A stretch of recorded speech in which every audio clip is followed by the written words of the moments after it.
Welcome to Moving Conversations, a podcast for movement professionals by movement professionals. If you coach, train, or teach movement, Pilates, or fitness, then this podcast is for you. With more than 60 years of experience in fitness and Pilates, your hosts, Brian Ritchie and Nora St. John, explore the science of human movement, diving deep into the facts, myths, and common misconceptions, hoping to spark thought and conversation about how we view fitness and movement. Now, let's jump into Moving Conversations. And welcome back to Moving Conversations. I'm Brian Ritchie. Joining me as always is Nora St. John. Good morning, Nora. How are you this morning? Very well, Brian. How about yourself? Doing good. I was reflecting on a little bit of what we've talked about these last couple of weeks, and it's been very interesting conversations about muscle balance, just posterior chain, glutes, all that kind of stuff, especially when working with clients. So things are being that we talk about, I can put into practical application fairly quickly, which is always nice. It's always nice to be reminded of things and be able to say, oh yeah, that's right. Oh yeah. So yeah, I was having an argument with a client who's like, the glutes. I'm like, okay, back. They're a part of the equation. They're a part. Right. So it's kind of cool going back in my brain and sort of thinking about these conversations really do have a practical application sometimes when we are working with clients, just on our day-to-day. So hopefully everyone out there who's listening is also having the same experience, that they're able to put some of our theory and theoretical talking into, some practical application. Yeah. Yeah. And it was funny because I was looking, scrolling through my emails basically. And literally the day we recorded last time we recorded, a thing popped up, which is from a little organization that I follow, that was all about like push, pull, lift, glutes. Like, what are they all about? And I just looked through it. It's like, yeah, the glutes are a thing. But again, it was one version of it. And I really was very happy with how we kind of brought up the range of stuff for the glutes, that the glutes can be overused, they can be underused. Yep. They certainly are not the whole story. You've got to balance them with the erectors, with pelvic position, with the hamstrings, all those things. So I think that was a nice reminder of why we're doing this podcast, which is exactly kind of to take these things that are like one topic headlines, do this, right? And everything will be better. And just opening that conversation up. So it's not like this is the be all end all, just strengthen your glutes and life will be great. It's like, no, wait a minute. It's a little more subtle than that, or certainly can be if you want to pay attention.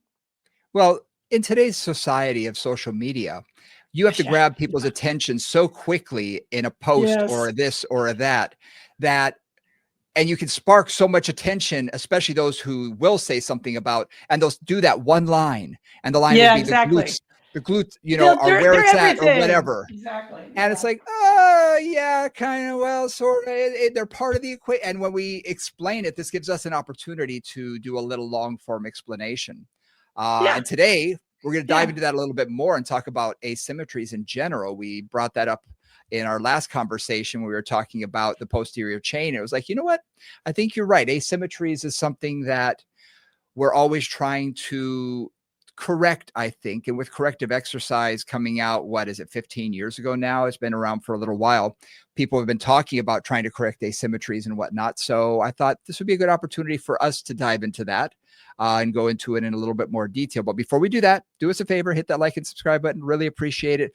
So we have like, subscribe, repost, comment, share, all these things, all those little, catchphrase keywords and whatnot. So we really appreciate when you do that. You can get in touch with us through our Gmail account, movingconvos@gmail.com. Also through Instagram, you can DM us. We really appreciate hearing from everybody, and that's the easiest way to get in touch with us as well. So hit us up. Moving Convos is the handle on Instagram, and that's usually where we're the most active social media wise.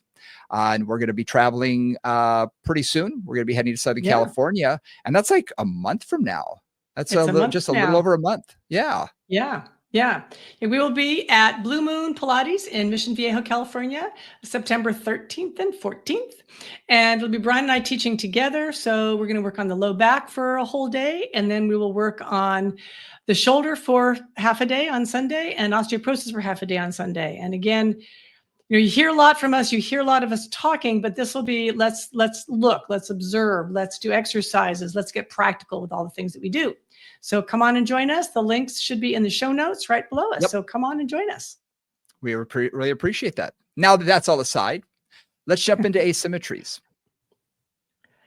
So part of the reason we wanted to do this is one of the very first lessons that I learned working at St. Francis as a baby Pilates teacher was I had a lot of clients who, let's say, had had a knee surgery or had a hip surgery or had a foot injury for a long period of time or something, just the things that happen to people.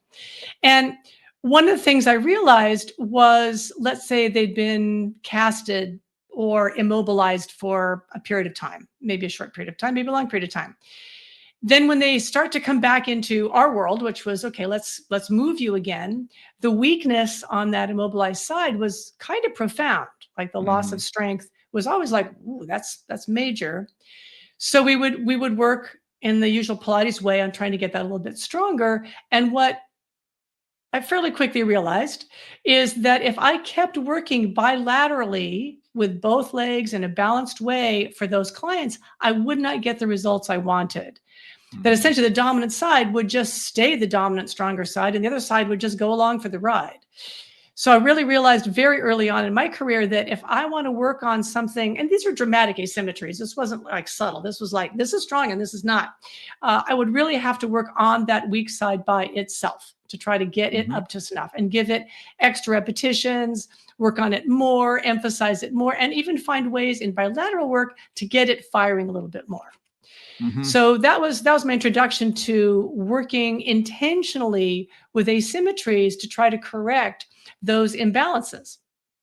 And I know, Brian's done that as well. So, and what's interesting is in my practice, a lot of times when I teach is I say there are two different ways that you can sort of see the body. One is subtle, and that usually becomes something that you obtain over time when you're watching the body and you can see shifts, you can see subtle asymmetries. What we're talking about at the moment are the ones you can spot from across the street. They're the ones that are very apparent. They're the ones that are just boom, right there in front of your face. And we talked about this with the glutes. We have one glute that you can see some hypertrophy and the other one looks like a bag of water that's just hanging. Yeah. Right. When you have those asymmetries, you're going to work with them possibly a little differently than someone who has these small asymmetries that you want to begin correcting that are going to be more like fine tuning rather than massive, changes. So I always sort of divide those into the two. And I think a good place for us to start are going to be with the apparent ones where we can see that, where one side is firing and the other isn't, or someone who's been casted, or someone who's had a knee replacement on one side and hasn't used that leg properly in probably the last 10 years anyway, because they were avoiding pain. So those are the things that we're going to definitely see. And those are very apparent. Yes. And I think that's good to make that distinction, because the other thing too, that I want to bring up in terms of common asymmetries you see are asymmetries brought about from athletic activities or from like postural habits or from, professional habits, whatever somebody's doing. One of the classic examples for me is I've used these guys as examples before. I worked with a AAA ball player who was a pitcher. And I've also worked with an Olympic level shot putter. And both of them, right, those are very, very one-sided activities. And I worked with both of these men probably 20 years after they had really ended their professional careers or their semi-professional careers. And man, they like the whole right side for both of them was inches larger in the calf, in the thigh, in the arms than the left side. Like it just was. And so in that case, that one-sided training early in life set up an asymmetry that basically followed them through the rest of their life. In both cases, they were mostly pretty comfortable. Like both of them still worked out and did their stuff and stayed pretty comfortable, but they would both have issues at periods of time with that less active side. Sometimes with a more active side, but often with just that less active side, like the hip would start to hurt, the back would start to hurt, the shoulder would start to hurt, like things would just get a little funky. And we would just work a little on that side. It's never going to come to balance, but you at least get it closer. I worked for probably 6 months, maybe almost a year when I was in as a baby personal trainer, I worked with a professional arm wrestler, Oh and he was a my. left-handed arm wrestler. That was a specialty, Okay. left-handed. And it was really interesting to sort of look at what he was currently doing, because how he trained was, and I was basically fine tuning some of his stuff. I wasn't doing huge gross training with him, is he would train the left side of his body one day. Then the next day he would train the right side of his body.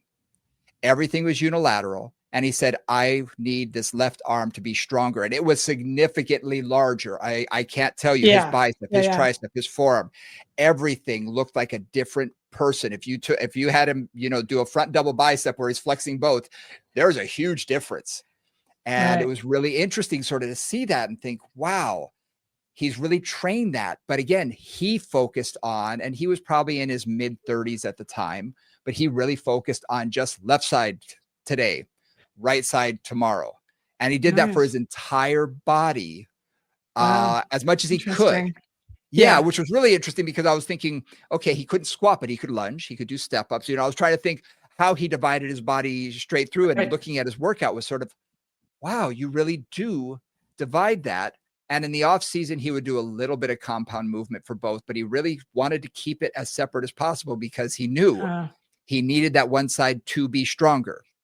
Yeah. And I told him, be aware when you retire, because obviously this isn't a professional, I mean, he's a professional, but he's not making us money on it, so he's like, I know I'm going to have some asymmetries down the road, or imbalances. I said, oh, you're going to have huge ones. And it'd be, go back and see him now, because he'd be probably in his 70s now. So it'd be interesting to sort of see where those asymmetries are today. But you have that when you talk to someone who does sports on a regular basis. I work with a ton of golfers. I've worked with professional level golfers. Yeah. That's all one directional swinging. Yep. And you can Tennis see it. Players. Yeah. Tennis players. Yeah, absolutely. So these are not symmetrical work on that. No, not at all. And most things aren't. We mouse with our dominant hand primarily. Yep. You see, I've got another story. I worked with someone who got their pro card, bodybuilder, and one side tricep was so much bigger than the other. I mean, it was significant on stage, when she wasn't contest prepped, it wasn't as apparent, but on stage. And one side of her trapezius, that same side, was really pretty big. I kept watching thinking, what is she doing differently? Because I was working with her on some fine tuning things, especially with her diet at the time. And I said, I'm just going to watch you work out. And I watched her and I said, okay, do you know that you always use the same side of the tricep, push down machine, and you're looking at yourself in the mirror, turning your head to the right the whole time? She didn't even realize it. Classic. No, you don't. That's a classic. But it's there, and she's looking at herself the whole time so she can get the proper pump or whatever. And I said, do you realize that? And she said, I never realized it. I like this side because I like the lighting in this. So there were reasons that she liked that side. I said, I bet you never use the other side of the machine. She goes, never. I said, okay, that could explain part of that. There we go. Let's think about that. But we never would have seen that unless someone came at it from a different point of view, because it's something she never thought about. Yeah. Yeah. No, that's wild. And that's totally common, right? Most of us we live in the body that we live in, and we take it for granted mostly. And most clients are like, yeah, this is just what it does. Like, they don't notice that they only use the right side, or they always step up on a stair with their right leg, or whatever it is that they do. Most of us just are not that aware of that. You said something there too about, working just the right side or just the left side. And I had two thoughts about that. One was, if you're doing anything, you are always to some extent using both sides, just to be clear on that. You're not focusing on one, but if you're using like one arm, you've got to stabilize with the left side of the body, whatever it is. So there's a little bit, so I was just thinking about that as you said that.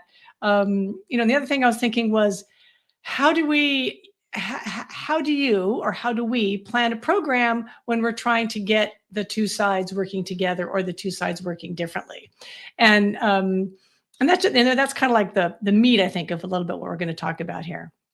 And for most of us, let's face it, your practice, my practice, most of the people out who are listening to this are going to be working with people trying to eliminate asymmetry, and not necessarily to create greater asymmetry.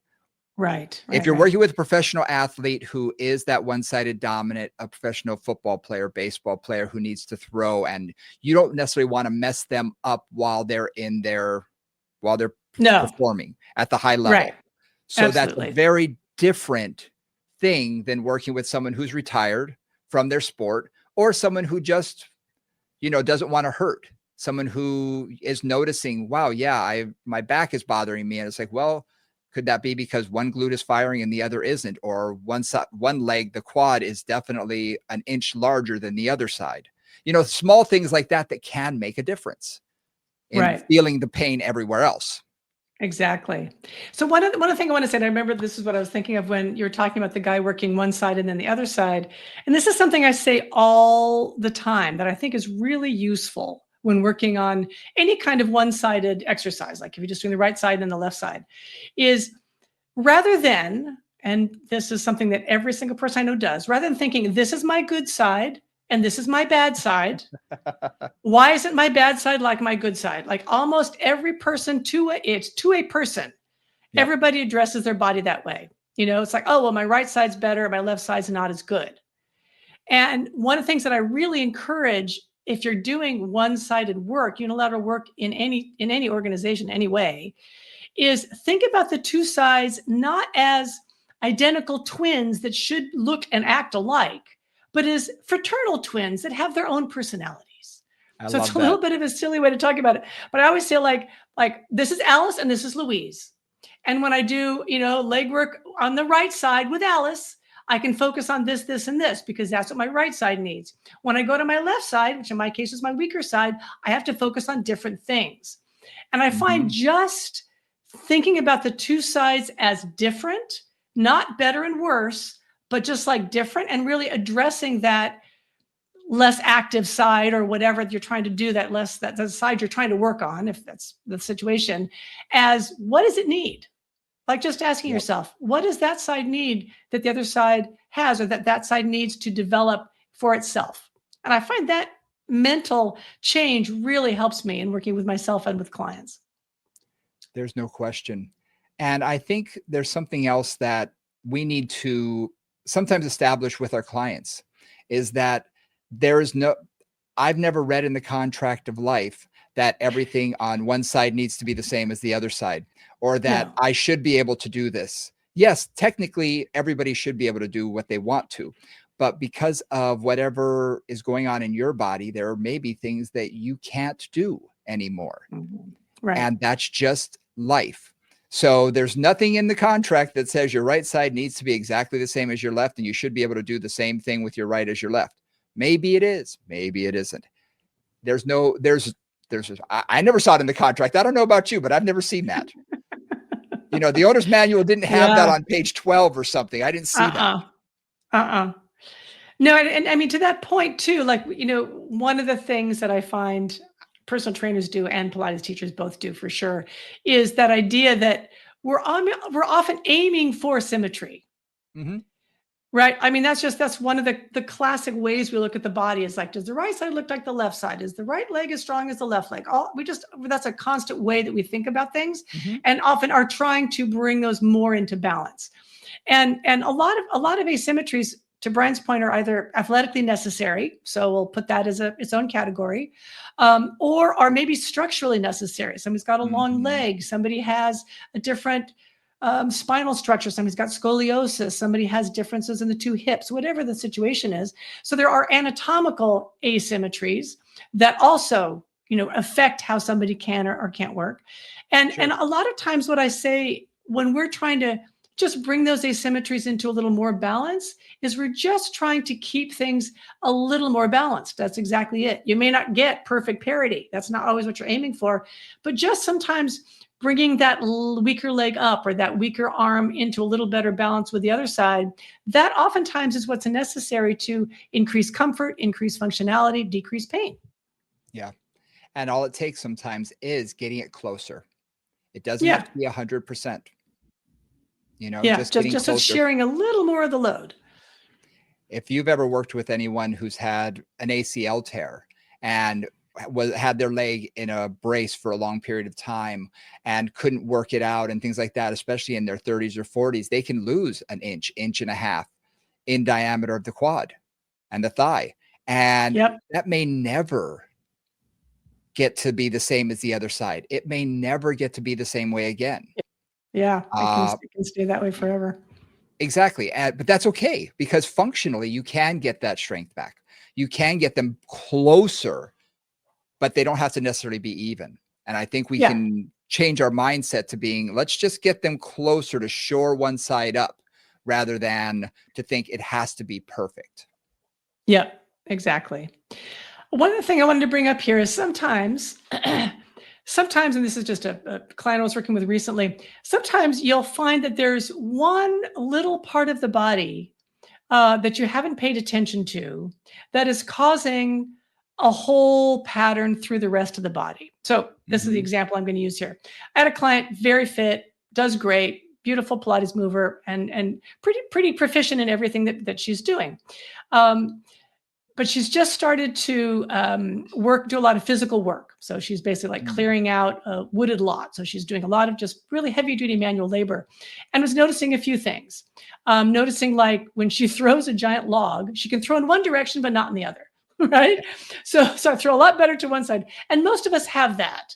You know, most of us are one side, like we can throw to one side, we can't throw to the other, or we could, rotate better to one side than the other. And we're playing with that. And we're looking at the spine and we're looking at the hips. And then we went down to her foot on that side and realized that she really had she's got limited dorsiflexion anyway, but she also had very limited toe flexion on that side. So she wasn't pushing off. Like if you're going to really rotate your whole body to one side, you're going to be pushing off of that foot. Right. Right. And she didn't have the push off because she really wasn't using her toes. So the push off was coming more from the torso, and the foot wasn't doing its job. On the other side, it was, because I watched her do both. So that was just one of those moments of, oh, okay. Not where I was looking for the asymmetry way higher up. And, there's asymmetries there as well. But it was one of those moments of, oh, well, if we just get that foot a little stronger and participating for that push off, you're going to be able to have a little more range of motion, a little more rotation. We worked on it for just a session, and she was better able to rotate in that direction. We see that with people with sprained ankles all the time, that they start developing this limp because they're not pushing off with one side 5 years later. One side is definitely, the stride is shorter than the other, and it goes back 5, 10, 20 years before. And this is the ankle she had repeatedly sprained. There you go. And she had sprained it not too long before this on, working on this uneven ground. And I was like, oh, let's see what's happening with that foot. And yeah, it had just given up, like for that period of time, which, happens after an injury. A lot of times the body just goes like, okay, I'm going to not do anything for a little while. Yep. Absolutely. Absolutely. So when we're thinking about asymmetries, especially the big ones, and maybe even the subtle ones as well, but for the more apparent ones, let's talk about some thoughts that we can use in our daily practice. Because for me, I like to take a look at not number of repetitions or weight. I'm not a huge fan of adjusting the weight differently and say, I need to do more weight on one side than the other. I prefer to adjust by sets and the amount of total work. So I'll do a 3-to-1 ratio oftentimes. If they're, I may do, we have a leg press that's similar to a reformer, where you're lying down, which mimics the squat a little bit more. I can have them do both legs, for a set, and then I can do unilateral. And when I do unilateral, I may do 3 sets on one side, 1 set on the other. So the weaker side has an opportunity to get stronger. And I don't overload the other side. So I'm not going to say, well, you can do 100 pounds on this leg and only 80 pounds on that. I'll keep it at 80. I won't necessarily tax out that or max out that other side all the time, maybe once in a while. But I really want to try and bring the other one up to match it as much as we can.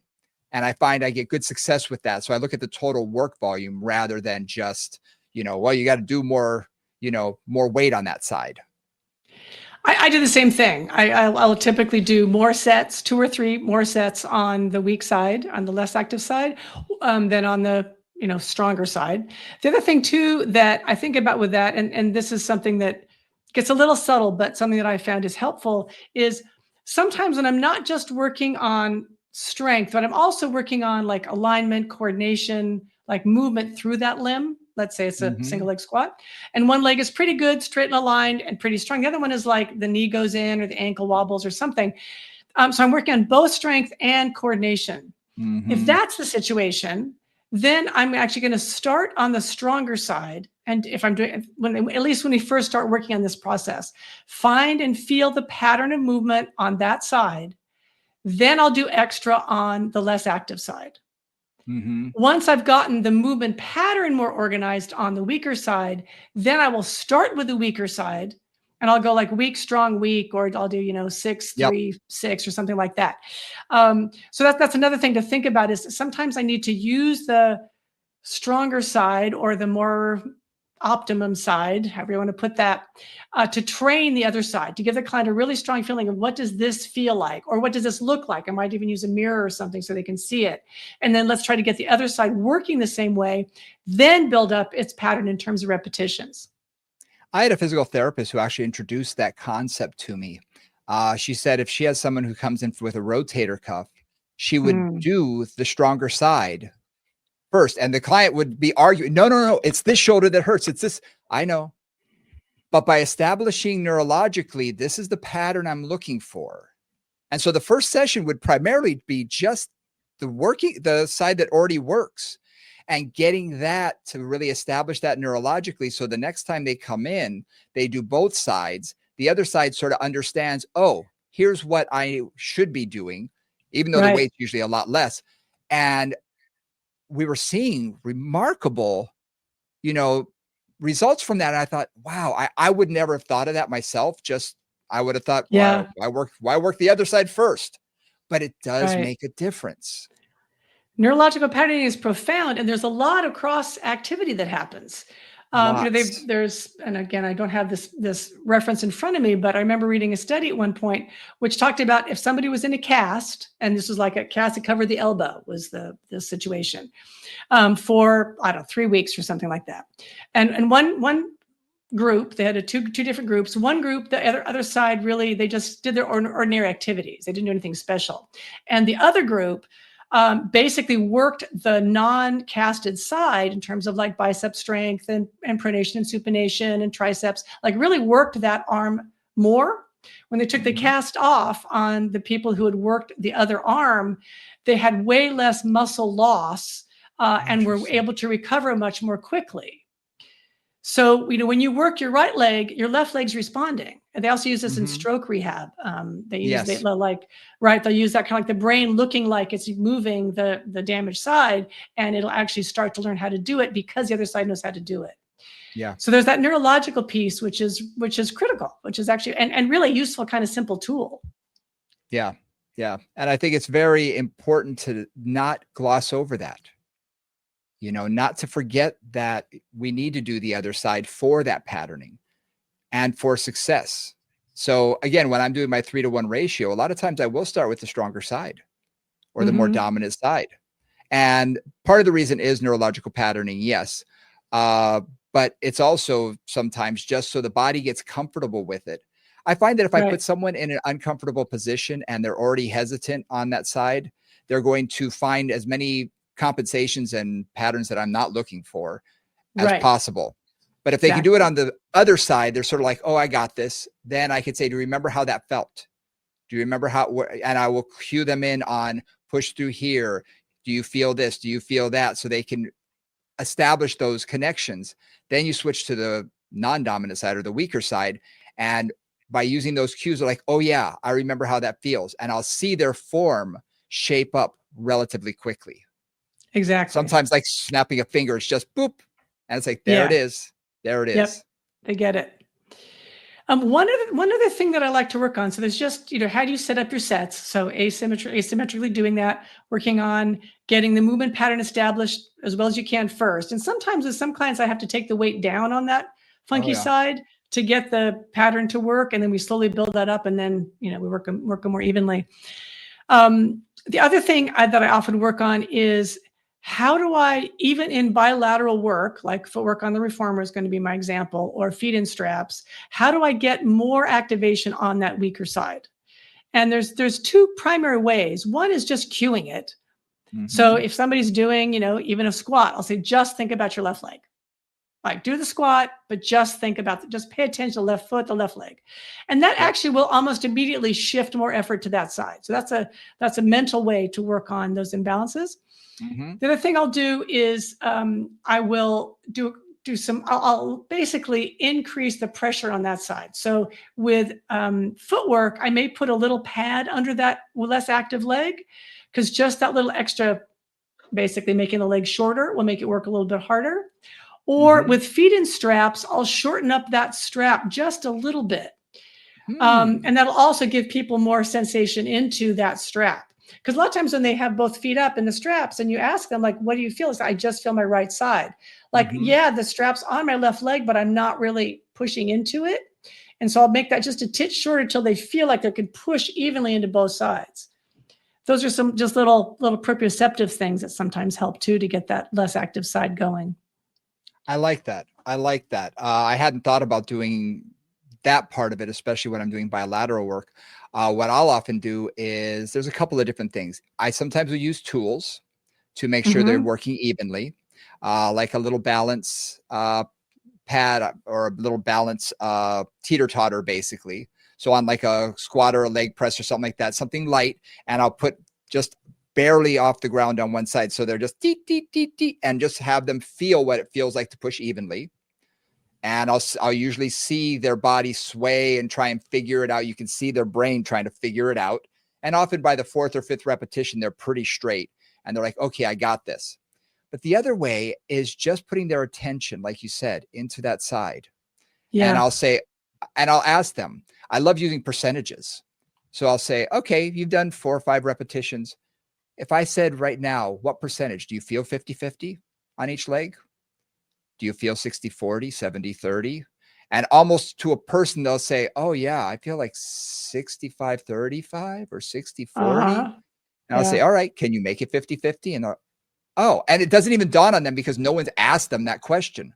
So by bringing them that, putting it to the forefront, that attention to that question is like, oh, okay. And you can see everything begin to change in their whole body, whereas they may have been leaning to one side a little bit, or there may be a little rotated or something. By just that one question, that one cue, suddenly everything centers itself. And I was like, got it.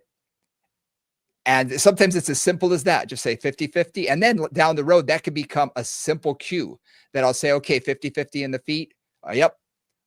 Or, cue through the big toe or the heel, wherever we need to push through. But by saying that, you'll see them correct themselves. So that becomes an easy shortcut, shorthand sort of, so to speak, of a cue. Yeah. And it works real well. Love it. Exactly. And that's just that mind-body connection, just paying attention.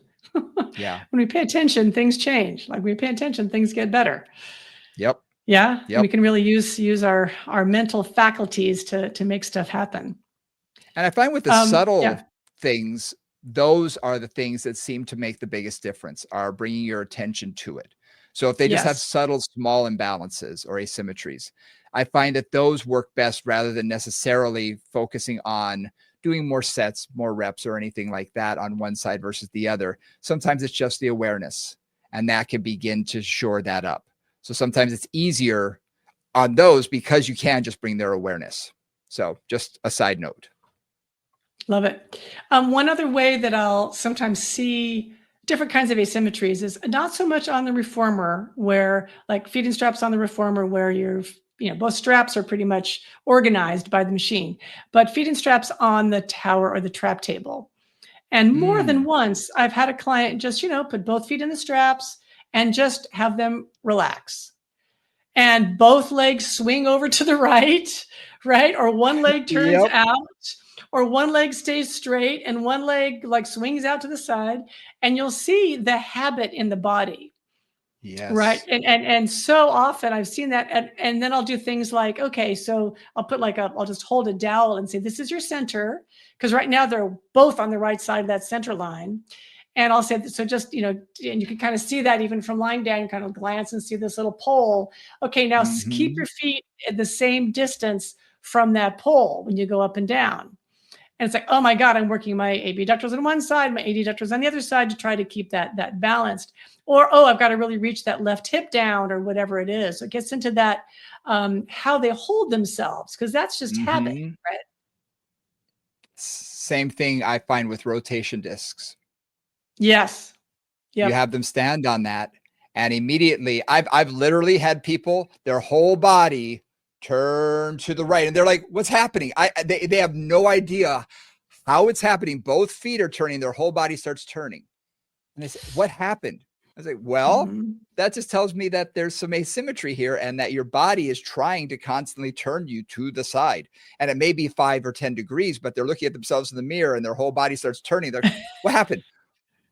And they all think it's a trick thing. They look down at the disc. They say, are these even? Are they the same? Trust me, they're the same. Turn around, try the other side. And they'll say, oh my gosh. And just getting their feet to be even. You'll see that. I've had some people start sweating and start, breathing harder. Just standing. Just standing parallel. Yeah. And with no resistance funny. discs. With no resistance discs. Exactly. Yeah. Yeah. That was great, because the next thing I was thinking of is we talked a lot about the limbs, which are relatively straightforward. We get into asymmetries in the center and rotational asymmetries, particularly, it just gets a lot more complicated. So I love the fact that you brought that up right then. I was just thinking of how to head down that path. Yep. And the other thing too, that I'll find, like if I put a client's both feet on a rotator disc and we do kind of like the twist, just like really literally do the twist on it, they'll find like they just keep going to the same side, and they can't actually go in the other direction. Yeah. And I mean, even if they're twisting, it's like they're going back and forth, but they just keep going to the left. Their body starts turning one direction. They're like, I'm going clockwise. Exactly. Why am I going clockwise? And if you say, hey, can you go back the other way? They can't. They literally can't. They just can't get things organized to even move things back the other way. Yeah. So those are really nice ways to just go, oh, okay, that's what's happening now. Yeah. I forgot I've done that before. You start them doing that, and then they start turning to the side. And they're like, why am I turning to the left? Why am I turning to the left? You're like, well, obviously there's something missing going to the right. Let's have your attention be more on that side. And I got to tell you, it takes time. You'd think that this could be erased quickly, and they all say, well, why is that?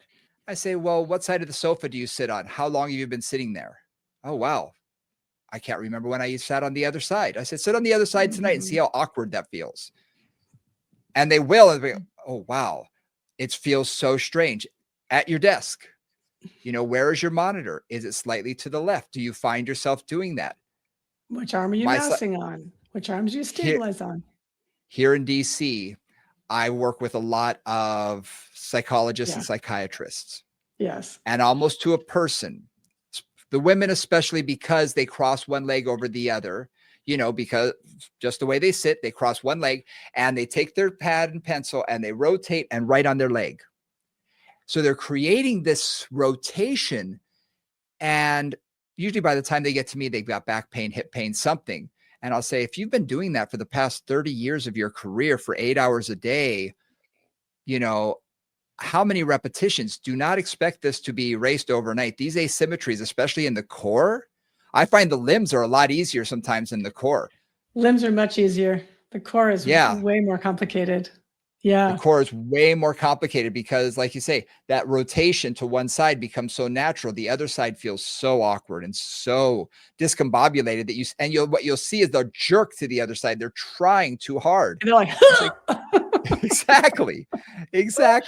And you got to remind them, slow and steady. This is not going to happen overnight. You're in kindergarten. You're not going to graduate tomorrow. It's going to take time to make it to 12th grade. Give it some time. It's also watching, I've got a bunch of little kids in my life at this point, and watching them grow up, like those asymmetries happen from the beginning. Oh yeah. Like I remember watching several of my grandnieces and nephews, the little ones around, starting to crawl. And it's like they crawl on the right side and then they kind of pull and then they crawl on the right side. All that work on the right side is what pulls them. The left side just kind of stays there. Yep. Right. And, or they start to move or to walk, and they're always walking like almost in a circle, or they're sort of always like, they're always toddling to one direction. And you see those things happen from the beginning, from the moment that they really start to develop their movement patterns. And fortunately for my children, I don't have any, because if I did, they would have too many experiments to even think about. because like one of them, like, one of the one who really was like, every time she would crawl, it was always like right side would reach and the left side would not reach as far at all. Like it was always right side reach. And then even if she was reaching for a toy, the right side would reach over her body to the left side to grab something, rather than reaching with the left hand, which was closer. Yep. And it was one of those things where it's like, I know if she'd been my child, I would put everything on her left side. And I would encourage her to kind of reach with that left arm. And I would put things she wanted to the left. So she had to kind of like reach for that left side.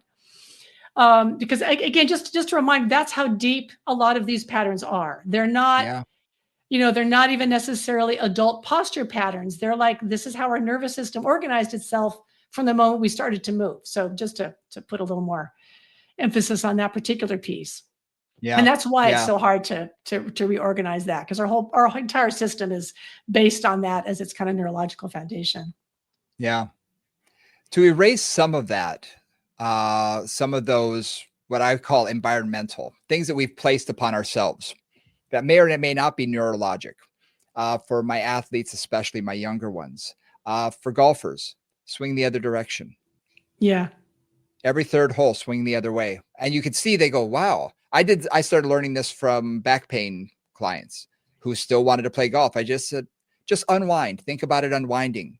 For my tennis players, try using the other hand. I said, just by yourself, don't do it during a match, but try and use the other hand. So your body is now rotating slightly differently through the hips, through the feet. Everything's pushing off a little differently. So hit it against the wall, practice a little bit. You're not going to get as good as the other side. Don't even think about it, but just try and practice that. So by doing that, and for kids, I mean, when I've worked with youngsters, it's like, look, throw the ball with the other hand. I don't care how far you throw it. Just practice, get a little bit ambidextrous. You're not going to get as good at it. No, but swing your bat the other direction. Something very small like that can begin to just wake up the other side. And as adults, I find by doing that, it's the same thing. Wake up the other side, get them to do the patterns that they're not as familiar with and that they're not as comfortable with, because we all tend to focus on the things that we are comfortable with. So, push them out of their comfort zone, do a few things. And I say, look silly. I don't care. And I take that even into like mouse with your left hand. Now, obviously, bingo. Yeah. I was thinking I do that a lot. Less proficient, but I just move, when I, especially because I've been doing a lot of like mousing stuff lately, a little graphic stuff. It's like, okay, my whole right hand will get like, ugh! So just switch sides, and I'm not as proficient. It's annoying. It's slightly frustrating because I can't move as well, but it just takes the stress off that right side. And, or, with simple ergonomic things, make sure your monitor is in front of you. It's not to the side. Make sure your keyboard isn't off to one side. And the other thing I do is when people often sit on one cheek. Yes. Right. So, just those little things too. Those are a little more subtle, but they're also things that we do all day, all the time. And oftentimes that'll send up a pattern. Mm-hmm. Mm-hmm. Yeah. The mousing thing I learned when I was in college. A study came out that said you actually wake up other parts of your brain by just doing something simple, like brushing your teeth with the other hand or mousing with the other hand. So literally, I switch off. If I'm doing work, I'm almost as proficient. I'm about 90% as proficient with my left as my right, because I do switch off often. I got in the habit when I was in college. Nice. That's good. So at university, just sort of, I started doing that. And for me, it became very habit forming, but I mentioned that to clients. Switch off on that. I love the sitting on which cheek, because I've noticed that even with myself, and I'm like, oh yeah, I do have a tendency to lean on my right side more than my left. And could that be avoiding back pain that I've had years ago? Maybe it's where I had my monitor years ago. Who knows the reason? But I do find myself sort of slinking to that right. So it's like, okay, I need to center myself a little bit more. So these are things even for us to be aware of that we do. Yeah, on you a know? day-to-day basis. Yeah. Yeah, yeah. So coming back to rotation, because rotation asymmetries are something I kind of love to spend time on. Mhm. Um, One of the things that I think about with that, and this is again looking at how those asymmetries move through the body, is looking at like breaking, not really breaking down, but just observing all the different elements that are at play here. So one of them is hip mobility, right? A lot of Mhm. times clients have more external rotation on one side in their hips and less on the other side. So they can rotate away from that externally rotated side easier than they can on the other side Mhm. because they run into kind Yep. of limitations in terms of the hips. So sometimes you're looking at a mobility situation too. We've talked a lot about strength, but sometimes you also have to balance out some mobility, right? Mhm. That's oftentimes where sometimes where some of those asymmetries come from is, let's say, a gait asymmetry in terms of hip flexion and extension, right? You're walking and they don't have as Yep. much hip extension on one side, they're tighter in that hip flexor, and that will lead to asymmetries in their gait that then feed through everything else, right? So also looking at mobility limitations or mobility challenges on the two sides. That's Mhm. another place that'll work a lot, hips particularly. But the other thing too is looking at the spine. And a lot of times this is more something where I think body work is really great. Myofascial release is really great. Trying to identify like where the spine isn't moving in rotation can sometimes Yes. be just an interesting thing to think. And sometimes you can see it on a client. Sometimes they can feel it. And I often try to give clients a lot of different rotational exercises where they can maybe feel, oh, I go to the right and it feels really easy. I go to the left and I feel jammed up. Okay, where do you feel jammed up? Well, I feel jammed up kind of in my mid thoracic, or I feel like my Mhm. my my lower abdomen doesn't like stretch as much, or my head doesn't go as far, or my scapula don't move as far. So all those different pieces, this is getting a little complicated, I know, but all those pieces will influence rotational balance. And so I can work on the head, I can work on the scapular mobility, I can work on the erector spinae, getting them balanced, I can work on the hips, and playing with all those things just to get things a little closer to symmetrical. And for us, as you invented a term that I love, assessorcise, where we Yes. do exercises, but we're always doing assessments as we're having our clients exercise. Well, getting their feedback is very important. So if you're doing something with its rotation, like telescope arms or something like that, everybody has one side that is like, oh, yeah, I have no problem on this side. On the other side, oh, I'm only going about 3/4 of the way. By asking them, where are you feeling tight? Besides the shoulder, everybody sort of wants to say the shoulder. For fitness people, it's like book openers, lying on your side, opening up the chest. Uh, but when you're doing that, you can really say, okay, not your shoulder. Where do you feel it in your spine? Where do you feel a limitation, or in your chest, or in your abdominals? And they'll usually say, oh, yeah. And they'll have a pinpointed area. Usually it is mid thoracic, often.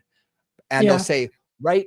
And usually when you see it, it's like, okay. And then we can watch them as they're doing a one arm row or a single arm press or something. You can watch that area and see, is it rotating one way, but not the other?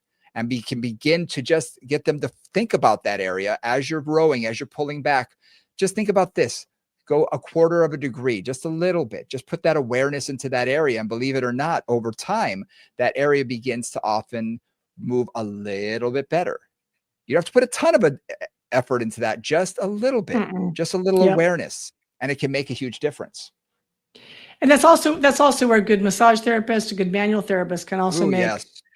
a really big difference, because a lot of times it's just things get sticky in the like the iliopsoas area and the whole front of the head that gets Mhm. sticky, and the spine, the erector spinae definitely gets sticky. There's a million layers of muscles in there, and sometimes they just like to glue together. And so that's also where a little myofascial release or manual therapy can also be a big help on just finding mobility in an area that's kind of stuck.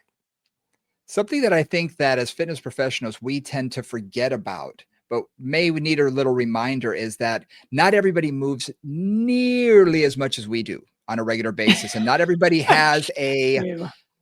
tendency to feel the need to move, put it that way. They're very happy sitting and not moving.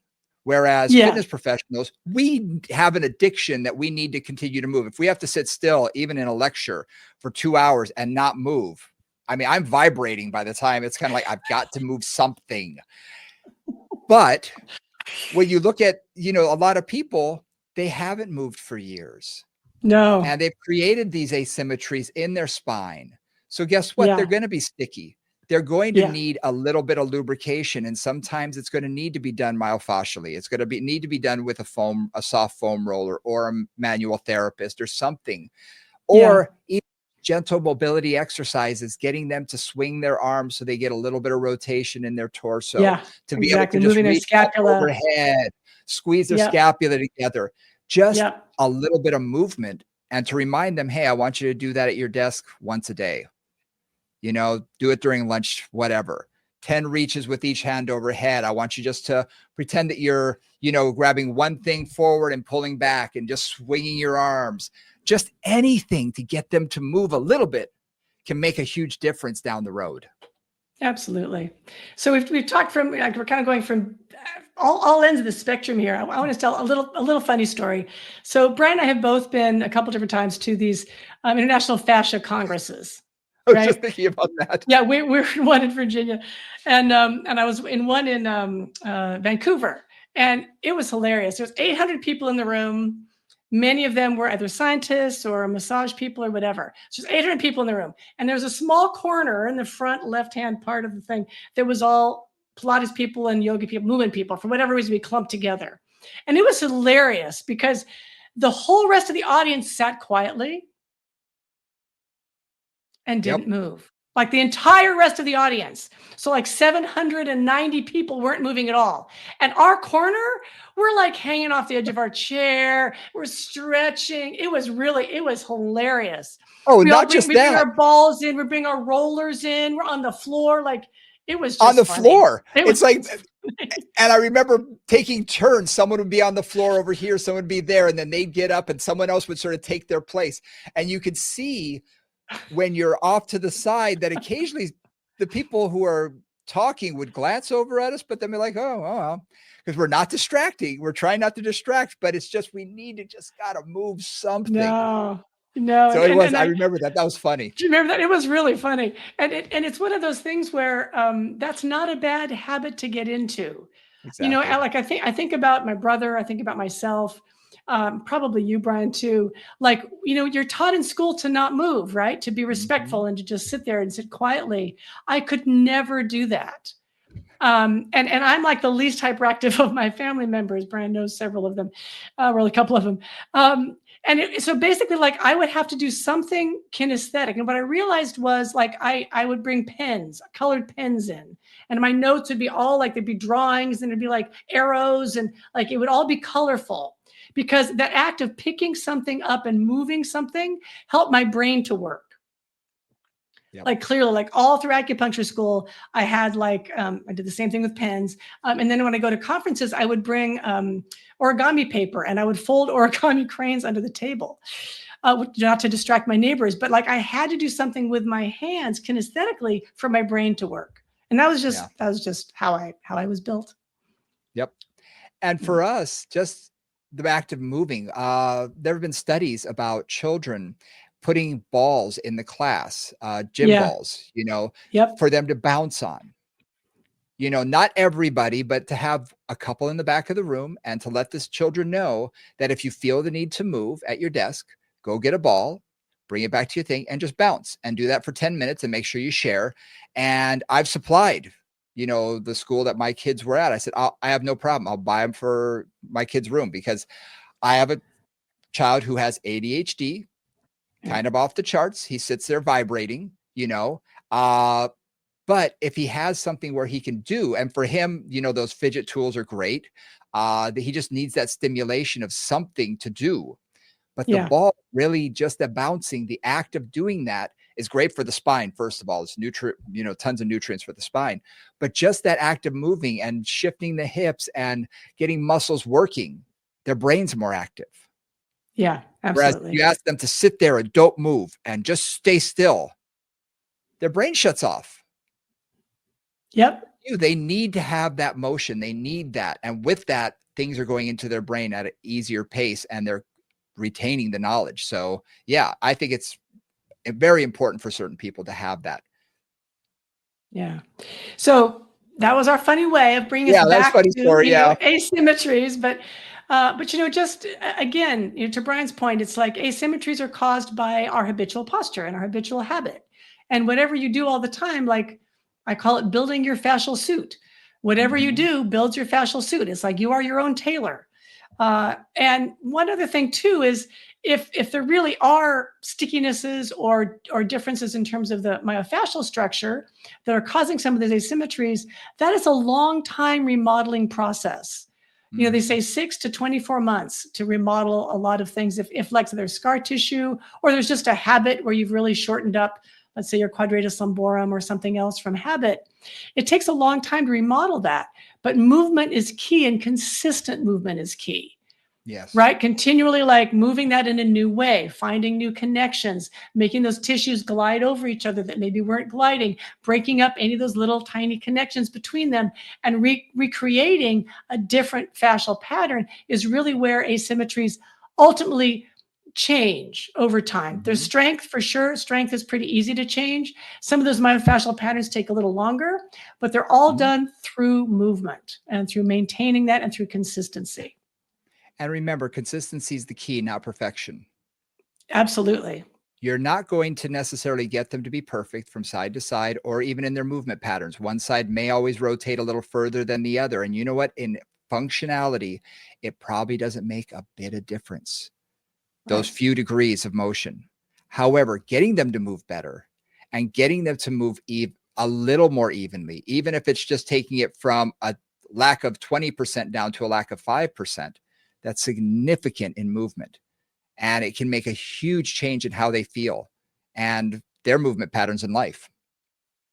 Right. So when you think about that, we really think about like the whole point why we're often going for, or at least why I think I'm going for symmetry, is to balance out the forces through the structure. Right. If I've got a much weaker leg on one side, then I'm not getting equal forces going through my pelvis, through my spine, all the way up through the whole body. And if I can even just bring that strength up a little bit on that weaker side, that can often just ease those forces. So it isn't all ending up in the same spot in the hip or in the knee or in the spine. Yep. Right. And I've seen that so often, as have you, Brian, like just a little bit of just moving things a little closer to balance, like, oh, that eases off that stress landing in that same place continually because of that asymmetry. Absolutely. Absolutely. I think we covered a lot today with asymmetry, and hopefully we've given you a little more to think about and some practical tips that you can actually put to use immediately. And what I love about these conversations is a lot of times just being reminded of them. It's like, all this information. We bought a new refrigerator years ago, and we decided to get one of those with the freezer on the bottom that's sort of like a giant drawer. Yeah. Well, guess what? You tend to use the top 5 to 10% of the space because it's what's easily accessible. You clean it out once a year and you're like, I forgot I had that. I forgot I had that. And that's kind of how at least my brain feels, is I have all this knowledge from years ago, and these conversations are great because things will pop back into my head and I'll be like, I haven't thought about that recently. I can use that. I can use it on so-and-so, Mr. This. It reignites some of that. So hopefully some of these conversations do that with you. And so you're, inspired to do it with your clients and sort of open up your brain a little bit. Oh yeah, I remember that. Or, I want to try this or I want to try that. So hopefully we gave you some practical things that we can do as well. Absolutely. Absolutely.